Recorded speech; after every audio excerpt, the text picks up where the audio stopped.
সাল ২০১০ ইরানের নাতানজ শহর। সেই শহরে ছিল ইরানের পারমাণবিক কেন্দ্র। সেন্ট্রিফিউজ নামক এক মেশিনের সাহায্যে ইরান সরকার সেখানে ইউরেনিয়াম সমৃদ্ধের কাজ করত। হঠাৎ করেই সেই মেশিনে একটি ভাইরাস প্রবেশ করে। অপারেটররা তা বুঝতে পারে না। সেই ভাইরাসটি মেশিনের গতি বাড়াতে এবং কমাতে থাকে। একদিন জানতে পারা যায় সেন্ট্রিফিউজ মেশিনের ভিতরে স্টাক্সনেট নামক এক ভাইরাস প্রবেশ করেছে। ধারণা করা হয় আমেরিকার এনএসএ এবং ইসরায়েলের মোসাদ মিলে এ ভাইরাস তৈরি করে। তবে অফিসিয়ালি কোনো দেশ এর দায়ভার গ্রহণ করেনি। তারপর অনেক বছর পার হয়। ১৩ই জুন ২০২৫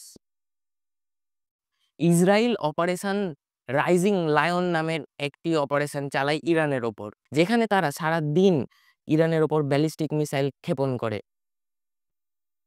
তাছাড়াও ইরানের উচ্চ পদস্থ কর্মকর্তাদের ইসরায়েল হত্যা করে।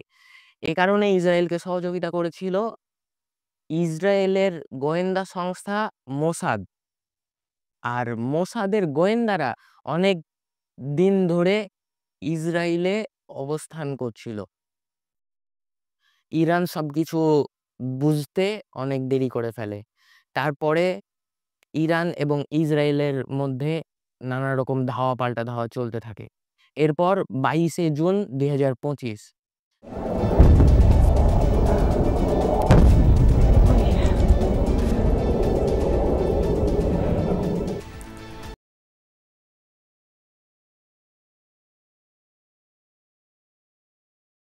ইসরায়েলের ঘনিষ্ঠ বন্ধু আমেরিকা ইরানের ৩টি বড় পারমাণবিক কেন্দ্র নাতানজ, ইস্পাহান, ফর্দো তে B2 বম্বার দ্বারা হামলা চালায়। এতে ইরানের পারমাণবিক স্থাপনাগুলো অনেকভাবে ক্ষতিগ্রস্ত হয়। এরই জেরে ইরান কাতারে অবস্থিত মার্কিন ঘাঁটিতে হামলা চালায়। এর ফলে কাতারে অবস্থিত মার্কিন ঘাঁটি অনেকভাবে ক্ষতিগ্রস্ত হয়। এরকমভাবে ইরান এবং ইসরায়েলের মধ্যে ১০ থেকে ১১ দিন ধাওয়া পাল্টা ধাওয়া চলতে থাকে। এতে আহত হয় অনেকেই, নিহত হয়ও অনেকে।